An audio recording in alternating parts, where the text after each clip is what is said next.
joining us now. Fabulous. So again, I want to welcome everyone to this conversation about how domestic violence shows up in the community and the intersection of domestic violence and community-based gun violence.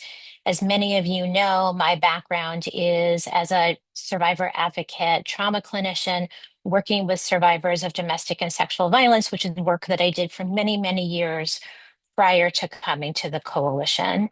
And these intersections are something that I think about all of the time. And I'm really glad to be able to bring this conversation to the larger coalition community. I'm so grateful to Kim and Zoe from the Health Commission, as well as Ruth from We Are Better Together, for working with Alex and I and everyone at the coalition to have this really important conversation. We'll be sharing more about the experts who are joining us in a moment. But the basic structure of what we'll be doing today is Kim, Zoe, and Ruth will be sharing some information about their work. We have some prepared questions that we'll be asking of our panelists to get us started.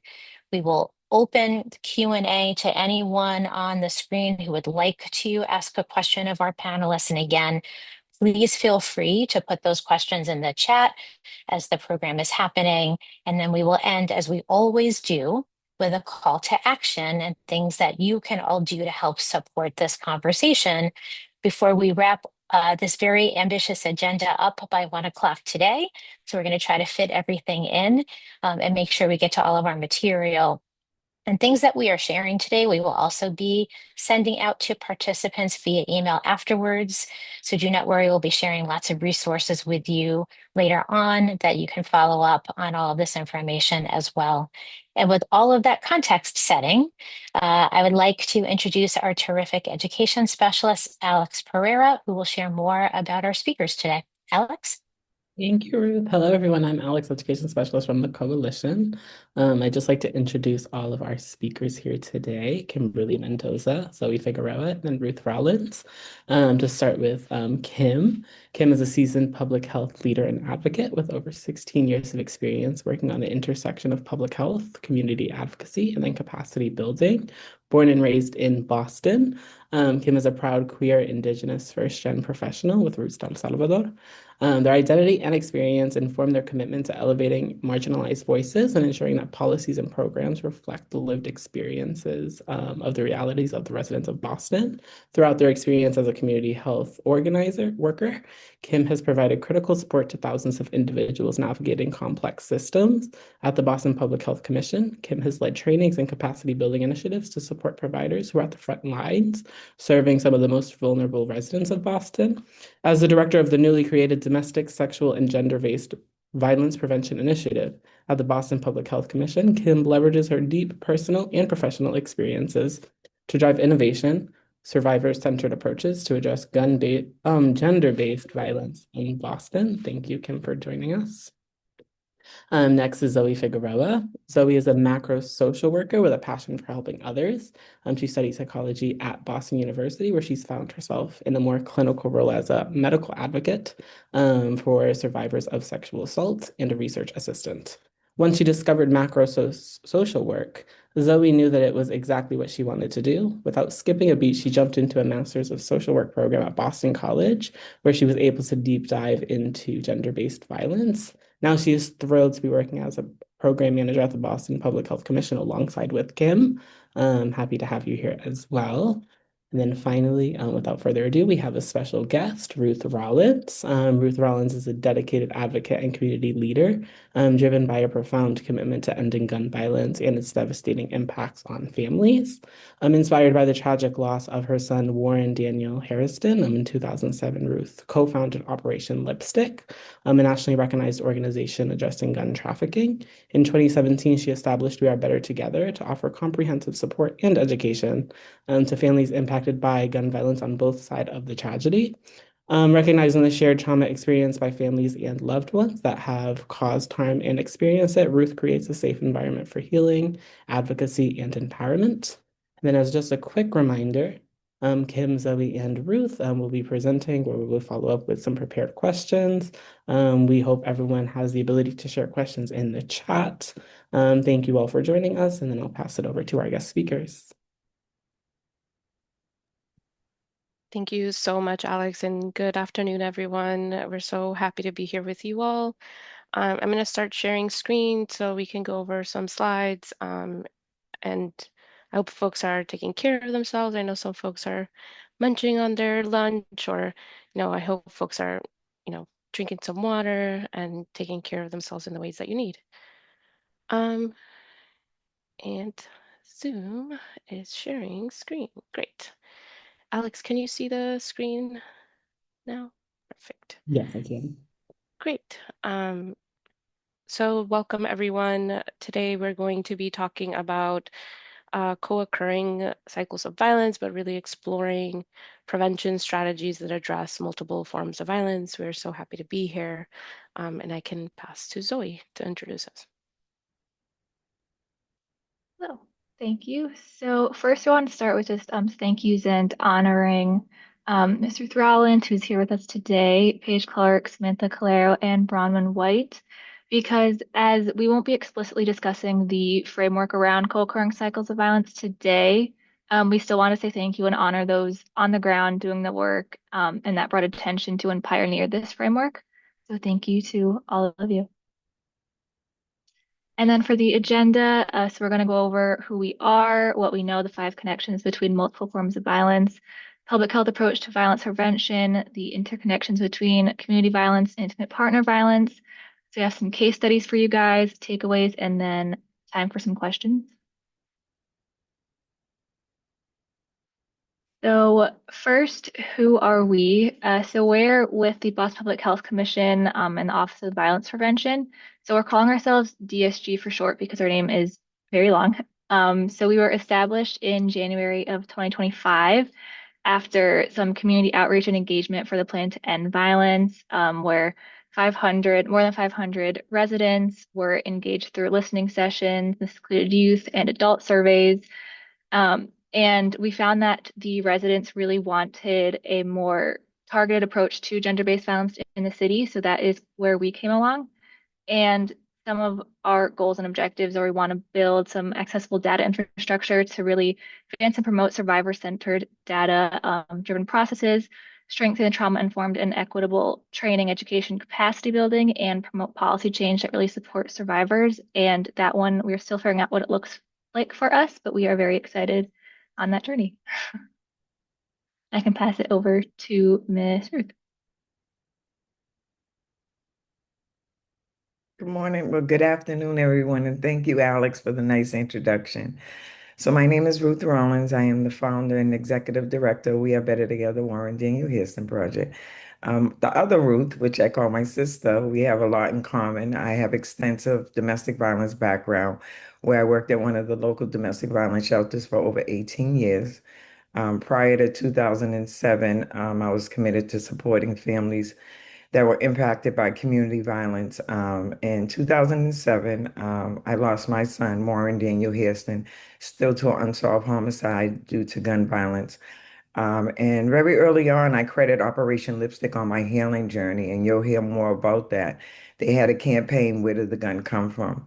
And in my son's case, there was two 14 young men, two 14-year-old young men. One ended up dying, and the other one was never brought to justice. But I wanted to understand how gun violence would play in our community, where most of these young kids weren't even leaving their housing development. So I got involved very early on with Operation Lipstick, which I credit them on my healing journey. And we found out that one of the ways that guns were entering our community was through straw buying and the role that women play in contributing to that role. So I am credited as the co-founder of Operation Lipstick.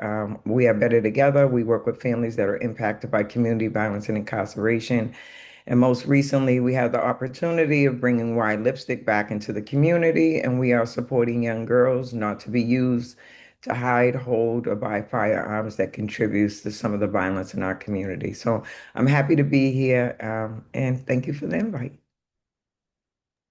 Thank you, Miss Ruthie, for being here. So I'm going to dive into uh, some of our sort of what we know and a public health approach to violence prevention.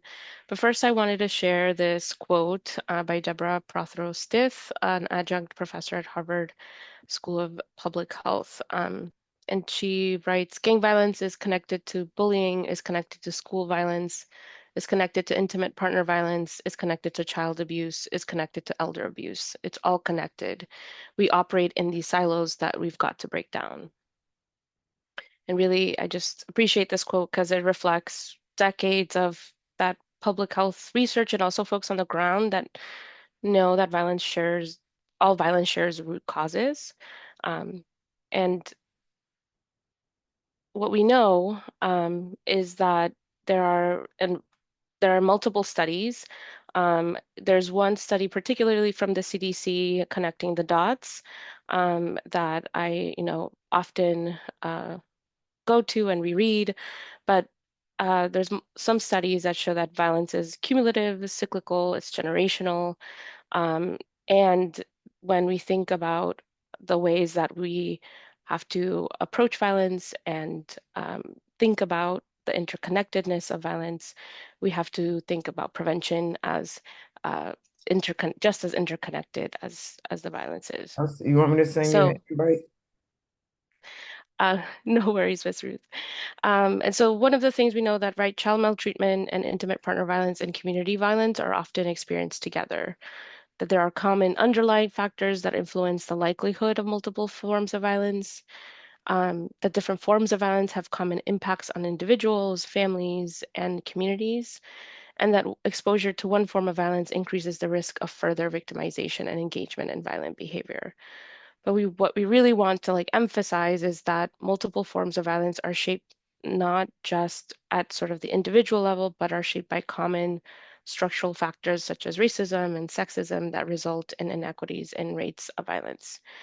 Um, we know that there are some studies that sort of show these interconnectedness in this, but we also know that there's not enough studies, and um, especially now when we think about, as I was doing this research, a lot of this, some of when we think about ACEs, um, and also as we are studying these intersections, that there's not enough studies being done on what are sort of the safety and protective factors that support prevention of multiple forms of violence. So I just wanted to sort of underline that as well.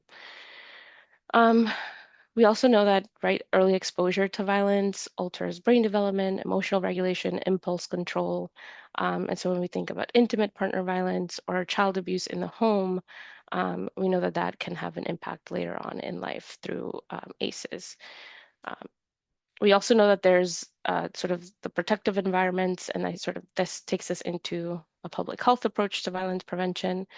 This model really treats violence as a preventable condition, not an inevitable outcome, right? So prevention at one level strengthens the other. And so we often think about prevention in the public health field as upstream and downstream, right? Upstream being that prevention or primary prevention or preventing violence before it starts.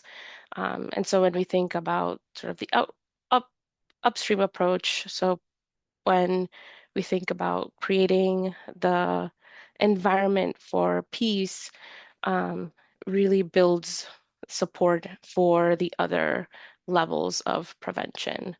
Um, so primary prevention, or that upstream, really focuses on preventing violence before it occurs. And so we think about strategies around promoting healthy relationships, reducing inequities, programs around strengthening economic supports, shifting cultural or harmful norms around gender and power. Often when I think about prevention for the domestic violence field, some of the sort of cultural shifts we have to do is often domestic violence is seen as like a private issue. That's something that happens in the home, that's behind closed doors. I'm not going to sort of touch that, or something that's really shameful that that we need to sort of unpack and peel those onion layers, because that's something that, we have to change, because it is a public health issue, and it sort of touches uh, it touches all sectors really. And so we have here, right, Why Lipstick, that Miss Ruth is doing, Start Strong, which is a teen dating violence prevention program here at Boston Public Health Commission, Mass Coalition to Prevent Gun Violence. These are all sort of primary prevention programs that are focusing on those cultural changes that can support sort of shifting from a culture of normalizing violence to a culture of normalizing equity and safety and accountability. Then we have really that secondary or like intervention or midstream. So this is addressing and intervening when violence is occurring or immediately afterwards. And it's that sort of focusing on that early intervention when violence or risk of violence is emerging. So this can include, crisis response, hospital-based programs, DV hotlines that are picking up the call when survivors are calling in. Um, uh, so when we think about this is, the programs that can support early screening in schools or clinics, this is all very important to harm reduction and risk assessments that can support survivors. And then lastly, we have, and so we have just like some programs around Boston and nationally that support sort of that secondary or midstream. And then we have the tertiary, right? Tertiary is downstream. So this is aiming to reduce the long-term harm and recurrence of violence by supporting survivors and families and communities after harm has been done, right? So strategies that include um, peer support networks, restorative justice, recovery, trauma recovery, um, survivor-led healing circles, right? Reentry programs for returning citizens. I know, for example, We Are Better Together. You have the Women's Support Group for Survivors of Trauma, the 6-part healing series held over Zoom. So those are all things that, once harm has been done, how do we support folks in their healing journey? And so again, all of these levels support one another. We can't just focus on, okay, the harm has been done. So now how do we help people heal? We also have to think about, okay, before even someone is harmed, how do we stop that from happening? And how do we intervene as, risk of harm is occurring or about to occur? So all these different levels of a public health approach are needed when thinking about the different forms of violence.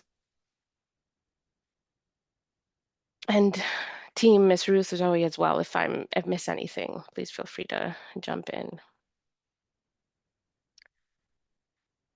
Um, this is so as we're talking about thinking about prevention strategies for uh, addressing multiple forms of violence, we wanted to visualize what it would look like in like sort of framing this conversation. So we created this visual. Again, shout outs to Brown and White from the Capacity Building Training Initiative, Ms. Ruth Rollins, Samantha Calero, who sort of envisioned and sort of put this together, and we were able to put this sort of visual together.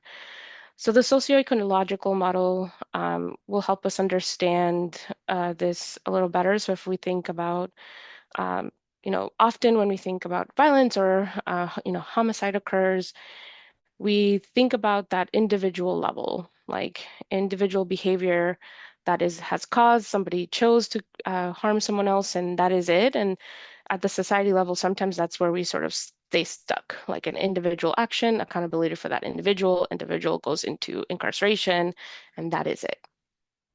And we know that's right. Like individual behavior is shaped by also our relationships, our families, our peers. It's shaped by the communities that we live in, the systems that are around us, the institutions that we are in contact with. And we also know that there are factors across the life course that interplay and interconnect with all of these different levels of the socio-ecological model that increase violence across or increase the risk factors towards that either early death or homicide, right? When we think about things like poverty or harmful gender norms, exposure to childhood trauma, they overlap and interlink when we think about the different forms of violence. Individual risk factors, right? It could include exposure to witnessing violence, substance use, poor impulse control, untreated trauma. At the relationship level, some risk factors we can think about are, family conflict or intimate partner violence in the home, or peer networks that normalize aggression. And really at that institution, community level, societal level, we think about disinvestment in neighborhoods, unemployment, housing instability, community, you know, um, deterioration, structural inequities like racism, sexism, homophobia, transphobia, the patriarchy, really those harmful gender norms as well. Um, and at each level, right, they're interacting and intersecting. And at the societal level, it feeds into and interfaces with all of these at the relationship level and individual level.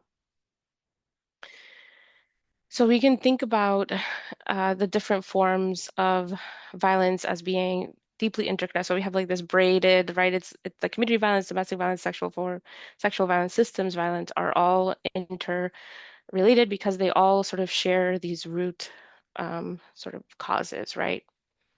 And we can also not forget about that yes, harm is happening, and at the same time, we we want to think about what are the conditions for and dreaming towards peace and accountability and healing and safety and equity, right?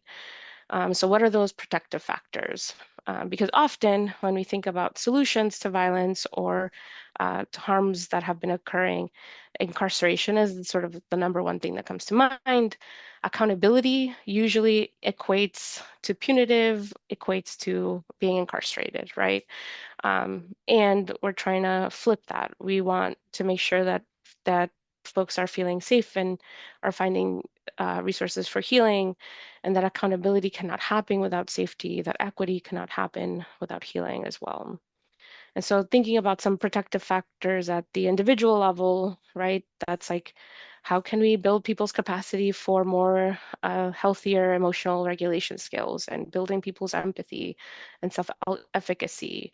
Um, at the relationship level, right? How do the number one support for a young person is connection to a caring adult or positive peer groups, family cohesion, healthy relationship, modeling that. And really at that societal level, thinking about supporting community uh, in their like the social networks, right? Equitable access to schools, policies that promote equity and living wages. And again, just like different forms of violence interconnect and intersect, protective factors and factors that increase peace also interconnect. And so when we think about strategies for preventing and reducing risk factors for violence, we have to think about protective factors and our strategies for that to be just as complex and interconnected um, as our responses to violence. Um, Great. And so I think one of the things that we wanted to really emphasize is so we're about to go into two case scenarios to just really paint a clearer picture about the ways that community violence and intimate partner violence in particular interconnect and intersect. And so we'll start, before we do that, sort of laying the groundwork. First, we know that, right, the context of trauma. Trauma is cumulative, it is cyclical, and exposure to one form of violence increases risk for both victimization and also just harming others. Um, Co-occurrence is driven by shared structural factors, and we know that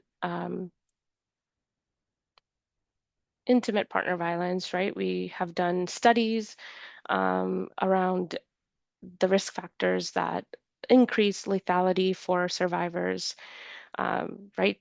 That's if a partner in particular, like I'll highlight one, right? An abusive partner has access to firearms. That's increases by like 5 times or 500% the risk of death, right? Of lethality, compared to situations where the person who's harming does not have a firearm, right?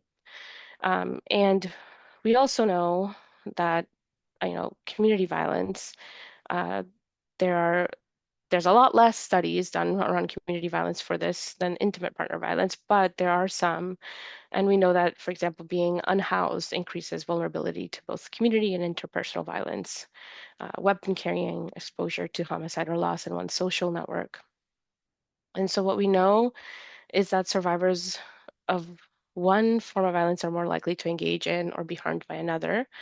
Um, and we also know that systems often silo our responses, right? The same folks who are supporting domestic violence survivors are often not thinking about community violence survivors. But what happens for the folks who have both, right? So the folks who are going through community violence and are also are going through domestic violence. Our systems for responding to violence are often siloed. Police and community violence interveners handle community violence. DV advocates handle intimate partner violence. And we often forget that the trauma is rooted um, in the same factors. So really that question mark is what happened, where is that overlap, right? And so one of the, very happy to share that the DSG, we got a little bit of funding to do a project that will do more investigating around that overlap, right? What happens when there is intimate partner violence present, and also that person is involved in community violence. What are those risk factors that overlap? And so we're going to be doing a project around this in this coming year, and really with the hope of creating a lethality assessment that will take into account not just domestic violence risk indicators, but community violence risk indicators as well. Um, Great. So before we go into our case studies, I want to have one more quote. So we have to figure out how we break down these barriers, work in a more collaborative way, not just within the health system, but across the social services system and the criminal legal system. And Ms. Ruth, I can pass to you to read through the case studies. Thank you, Kim. So we have a couple of case studies. This first one I'll just read. Hospital-based response. A man who survived a gunshot injury is admitted to the hospital and later assigned a caseworker to support his recovery and connections to the community resources. The caseworker's role is to assist with navigating trauma, financial support, and reentry into daily life. During a home visit to help coordinate service, the caseworker observed signs that the gunshot survivor is causing harm and being abusive towards his partner. This worker recognized the potential danger but feels uncertain about what to do. They are unsure if addressing intimate partner violence falls within their role and how to intervene safely without escalating risk for the partner of themselves, so they decide to leave it be. So thank you, Kim, for laying the groundwork. And I just want to just name that in the work that I do and what we see most often, victims or survivors of gun violence or any type of community violence are also someone who causes harm that have been impacted by trauma on one level or another, whether it's generational trauma, whether it's domestic violence. It's an overlap of supporting. I think in this scenario that it's a lost opportunity and accountability. I just want to elevate that because we're not saying that people do not mean to be held accountable. Accountability looks different for different people. And what I realize that while we're addressing community violence and domestic violence, we have to work on both sides to interrupt the cycle of violence, especially when children are involved, right? Because domestic violence, personal violence is also a learned behavior. So in this particular case that we would offer or, that non-judgment pace is crucial and just offer that open line of communication if we can provide additional support to this person that is causing harm in the community that is, most likely has guns or contributing to the abusive behavior. Um, I think just starting the conversation to addressing it, because most often, in advocacy, it's the elephant in the room that we don't address it and we walk away and nobody's talking about it. But if we do this work long enough, the family resurfaces in other ways, whether it's through domestic violence or community violence, and most often it ends up in death. So working with both sides are crucial. Again, we are not saying that this individual does not need to be held accountable, but in terms of resources, support, advocacy, he may be interested in batterer's intervention, anger management, whatever that support may look like. And I don't know if you want to add anything, Kim or Zoe. I'm trying to stay in the time frame. No worries. I think you got it, Miss Ruth, and I can go to the next case study as well. So this is another one. Write down your questions because I hope everyone has questions at the end. Um, so this scenario is a woman is in an abusive relationship, coerced by her partner into purchasing a firearm in her name, a straw purchase. The gun is later used in a violence incident in the community when a law enforcement investigates. She is questioned about the purchase, despite disclosing that she was coerced and living in fear of the partner. She is threatened with prosecution as an accomplice unless she agrees to testify against them. No domestic violence advocate is contacted, and her safety planning needs are not addressed. Lost opportunity.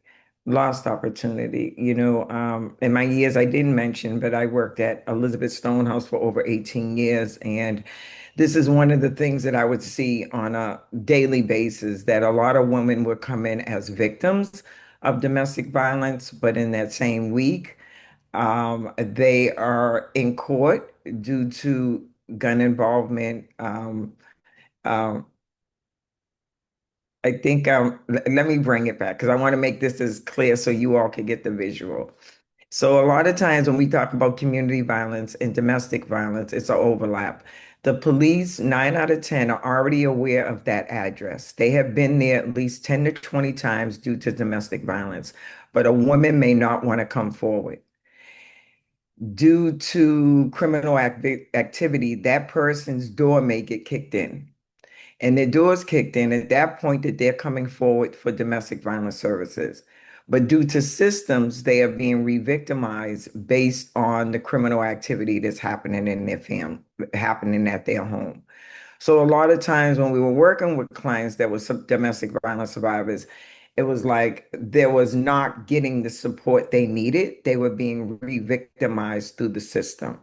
I hope you guys, I'm trying to create a clear scenario in regards how the overlap and how the need was this person was a domestic violence survivor first and was impacted by community violence due to coercion, due to loyalty. It looks different for different people, and that's the work that we are currently doing now. I'm pretty sure I'm speaking to the choir. You guys are all experienced on what a straw buyer is, but just in case you didn't know, a straw buyer is someone who buys guns for people that's not able to buy them legally, people that have mental health, a juvenile, or a criminal background. And the work that I've done over the years with Operation Lipstick, we've seen firsthand that women's involvement with hiding, buying, and storing firearms. And a lot of it was coercion, love, loyalty. And it's not just intimate partner relationships. You have some mothers, and I'm just trying to be as realistic as possible as I present this. We have some mothers that, in one workshop, I heard a woman say, Miss Ruthie, I'd rather him get caught with one or without one. And that is traumatic, but it's real how gun violence and domestic violence and interpartner violence overlaps. So I think it's a lost opportunity when we're not working with both sides. Thank you so much, Miss Ruthie. So grateful you're here with us to sort of share your many decades of wisdom. I This is think, it's very passionate, this mhm, topic, and I'm trying to stay in scope of the time. But I think, I think it's a lost opportunity that how mhm. we educate, especially people that are behind, the gun violence, so they understand both and I need to really really emphasize that we are not talking about accountability. Someone causes harm, they need to be held accountable, but we also have to create healing because I think it's a missed opportunity when we do not support both sides. And, accountability looks different for different people. Hmm. I think that's sort of the perfect segue to our sort of takeaways. Violence is interconnected. Our prevention strategies have to be as well. Every sector has a role to play. We know that collaboration saves lives. Integrated responses, so coordinated trainings between community violence advocates, domestic violence advocates, right?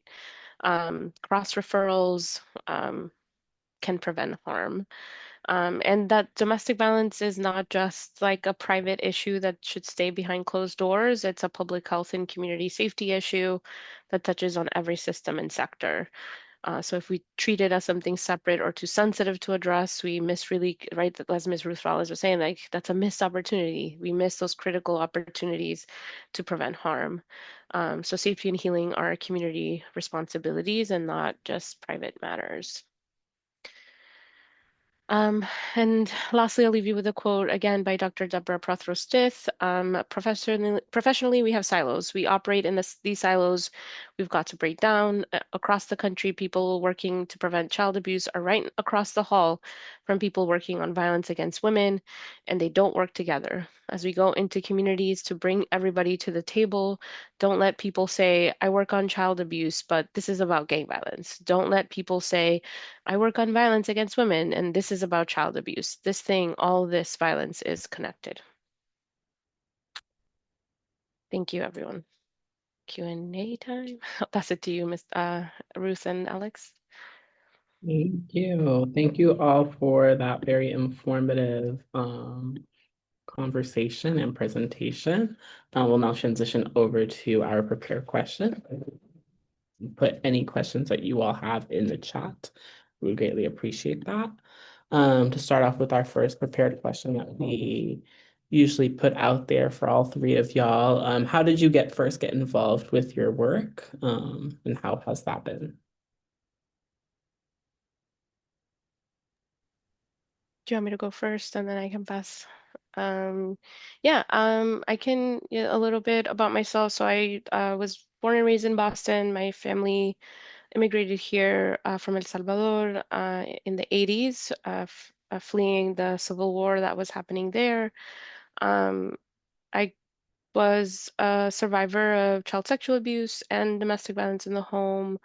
And so this is deeply interconnected with and very passionate as well about this because of my own personal experiences, but also um, I would sort of had that front view of the sort of resilience and resistance of my community and my family. I often say I was a community health worker before I knew what a community health worker was. As soon as I can read and write and speak both languages, I was supporting my family navigating systems, interpreting, translating, and I realized very early on that this was something when I say this, like supporting my family, supporting my community, getting access to the resources they need to live safe and dignified lives, was something that I wanted to do. And I stumbled into violence prevention in my teens. Actually, I had the opportunity to even learn that violence prevention was a sector to even think about professionally. But yeah, sort of community health worker as my professional career for a long time. And then I sort of moseyed my way over to facilitator here at the Boston Public Health Commission. But yeah, deep connections with this work, both professionally but also personally. And I can pass to Miss Ruth if you'd like to share. I think I shared briefly. I didn't choose this work, it chose me, but I am my mother's child. I lead with compassion, and I just always want to give back and help people. I have extensive years of, I guess, life experience. I've been doing this work for quite a while. Um, and just really wanted to give back and support families, but I never knew a tragedy would hit me in 2007 and how my whole just journey just changed, in regards to turning my pain into purpose and helping others. And I just got involved. As I mentioned, I didn't choose it, it chose me. I think I'm one of many survivors that have turned their pain into purpose. I just have a different scope on the work because I've been impacted on either side through gun violence, losing a child to a homicide, and also having a child incarcerated due to gun violence. Again, we lead with accountability, but I am that parent. I am that person that needed support on both sides to continue my healing journey.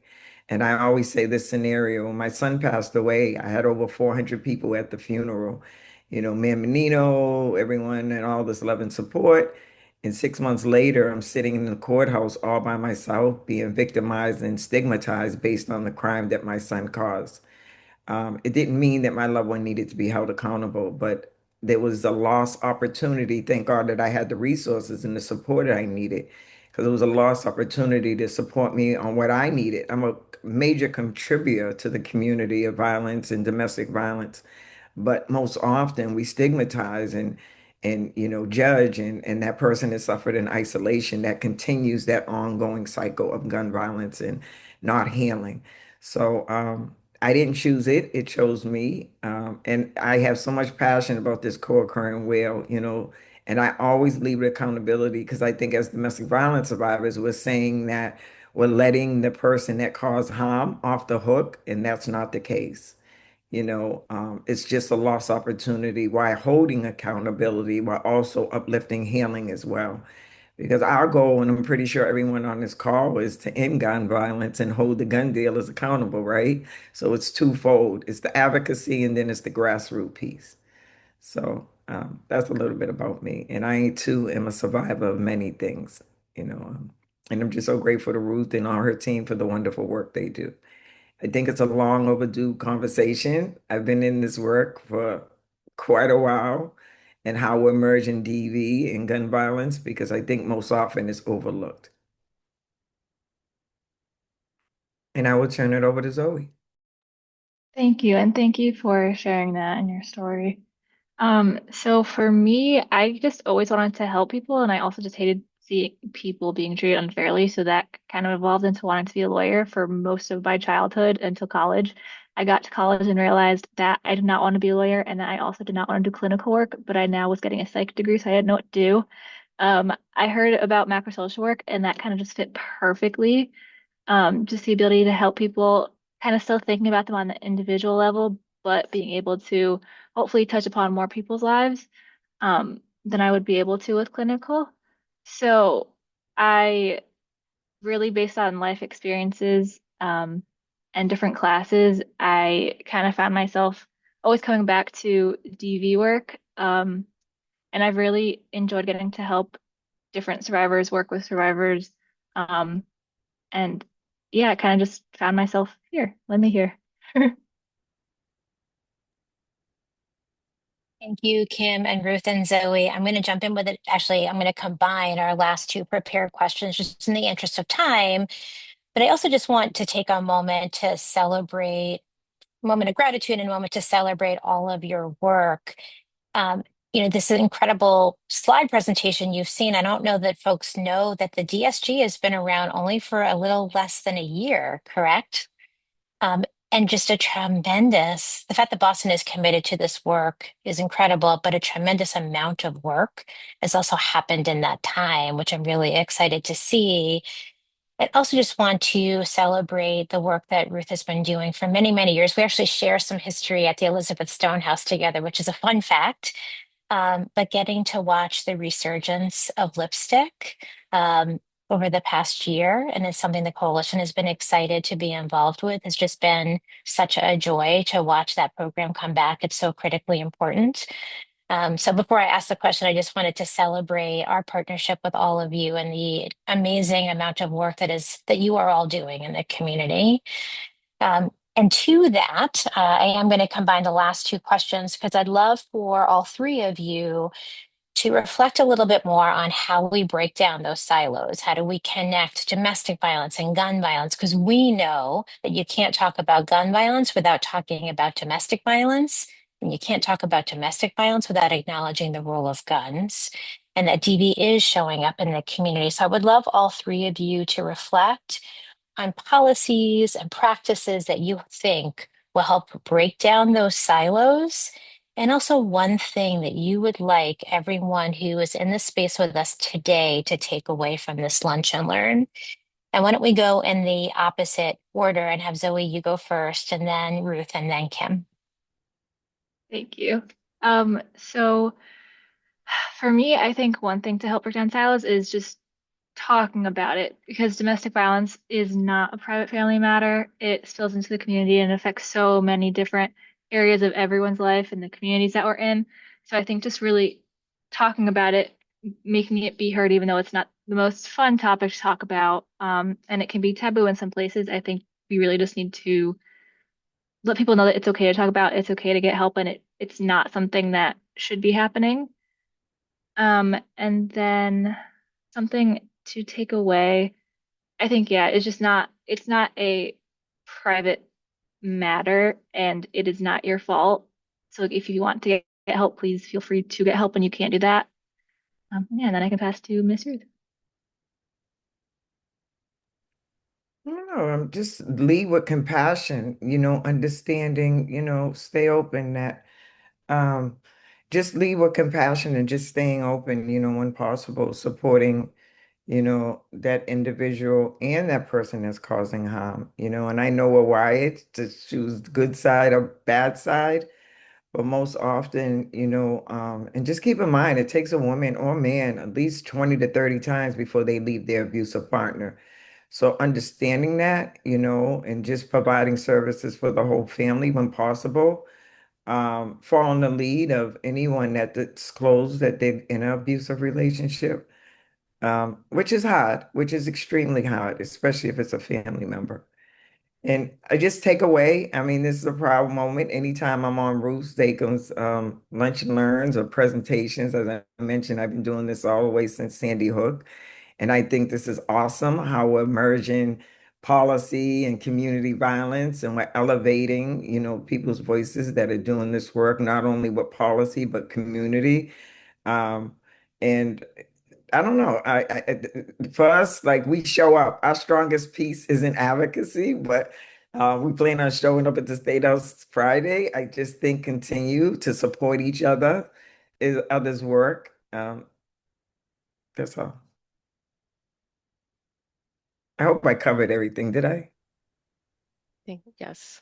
Okay. Um, this is a great question. I think some of the things that first come to mind, as a trainer, as a facilitator, just like I think something as simple as having cross-training protocols, right? So anyone who is in domestic violence advocate, is also cross-trained with community violence interveners, interrupters.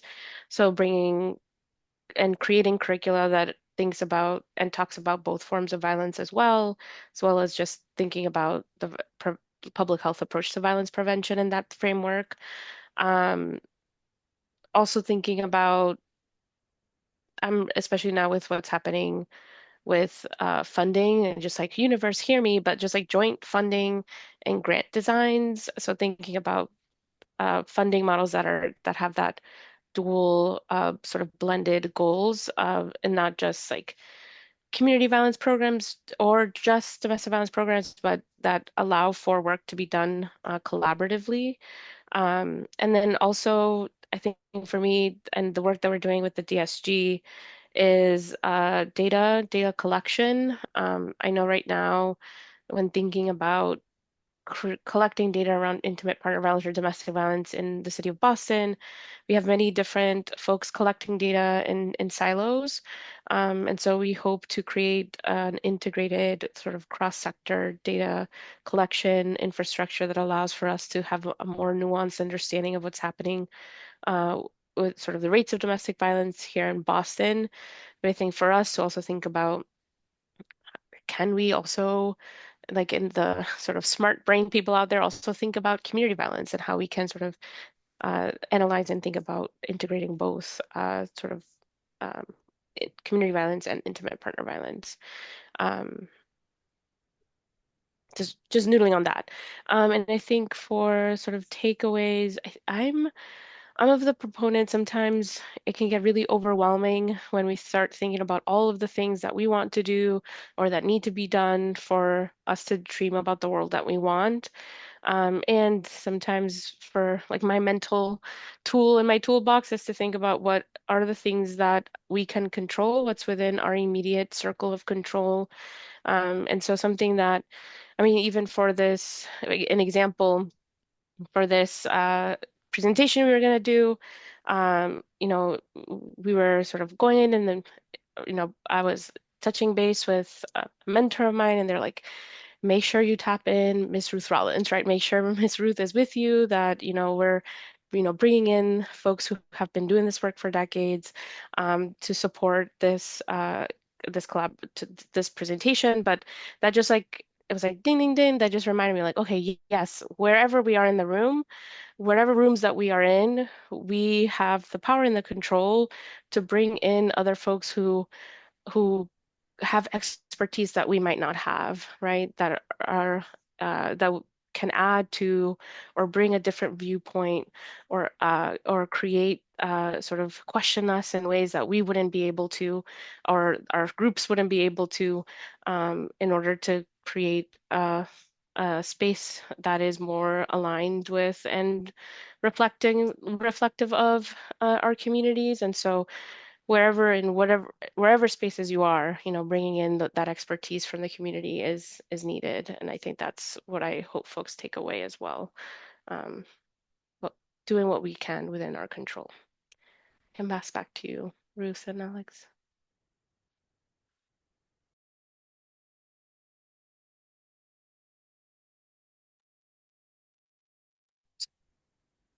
And Alex.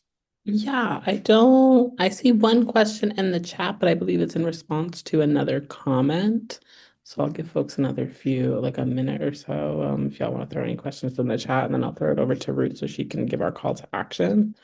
Um, And I can just jump in with the question that's in the chat, which is what's the BWH, which is Brigham and Women's Hospital based passageway program, just because I'm super familiar with it, having done hospital-based DV work for many years.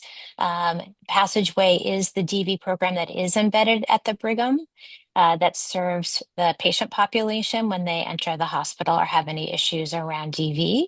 I did work with Mass General and the Brigham around with their DV programs and also training providers on domestic violence back in the day. So it is a program that I'm very familiar with. So thank you for the clarifying question. And then I just also want to acknowledge the comment about the domino effect of how all the different forms of violence pile up on each other and affect everyone in a family. So just want to acknowledge that comment too. So thank you for putting that there. And again, just gratitude. Just thank you so much to Kim and Zoe and Ruth for being a part of this conversation, being a part of our coalition community. This work is us, it's we. We couldn't do it without all of you. I'm just so grateful for all of the ways that this community comes together to move the work forward. And I want to end just with some action steps. Where does this go from here? And we had talked a bit about a couple of action steps. I want to invite Zoe to mention the first one, and then I'll address the rest of them. Thank you. I think Kim began to touch on this one about focusing on the things that we can control. The world can be so overwhelming, especially everything happening in the federal government today and at that level. So just focusing on the things that we can control and moving forward with the work that we are doing, because we are doing great work and we are helping a lot of people. Pass back to you, Ruth. Thank you, Zoe. And a couple of other calls to action and just points that we really wanted folks to take from this conversation. You heard mentioned several times that domestic violence is not a private issue. There's so many reasons why we say that. A, because very often DV starts in the home, spills into the community. Very often, DV impacts other folks besides just those who are in the relationship. And ultimately, domestic violence is a public health crisis. And I'm also really grateful to our presenters for really grounding us in public health and healing can't come without the entire community coming together to promote healing. So every time I hear or see in the news that there's a DV incident, and law enforcement or folks refer to it as, there's nothing to be concerned about. It was a private, isolated issue. I just want to holler from the rooftops. It's a public health issue. It is something that impacts everyone ultimately because DV happens in all sorts of spaces. And when anyone is unsafe, we are all unsafe. So just calling out, just asking folks to help call out the fact that domestic violence is a public health issue. And really breaking down the silos speaks to the importance of coalition building and why we exist. And I'm just grateful to be in the work of coalition building, to have so many folks who are part of our coalition community. And that brings us to the next action item, which is advocating for each other, particularly now, as we're seeing so much harm from the federal level in so many ways, including these disruptions and funding that are at the federal level, but are now also impacting us on the state level. And just last week, the coalition showed up for our colleagues at Jane Doe as they were doing some public advocacy for the budget line items they need to see funded for these services to happen. So showing up for each other and making sure that we're advocating for funding for all these different kinds of services is critically important. And just the last thing I'll say is we really have run out of time. The other action step is that as we are working to mitigate the harm that is raining down upon us from the federal level, to not lose sight of dreaming about the world that we want to create. So we do have to push back on that harm. But I also just want to continue to encourage folks to have these conversations because we can continue to build here in Boston, here in Massachusetts. And these conversations are the way that we continue to do that. And so ending on that, I just want to thank our presenters again. Thank you, Kim and Zoe and Ruth, for everything that you do to bring healing and justice to our communities. Thank you to Alex for all of your work putting together today's program and our coalition team. And also thanks to all of you in the audience with us today for making time for this important conversation. And we look forward to staying in coalition with all of you. So thank you.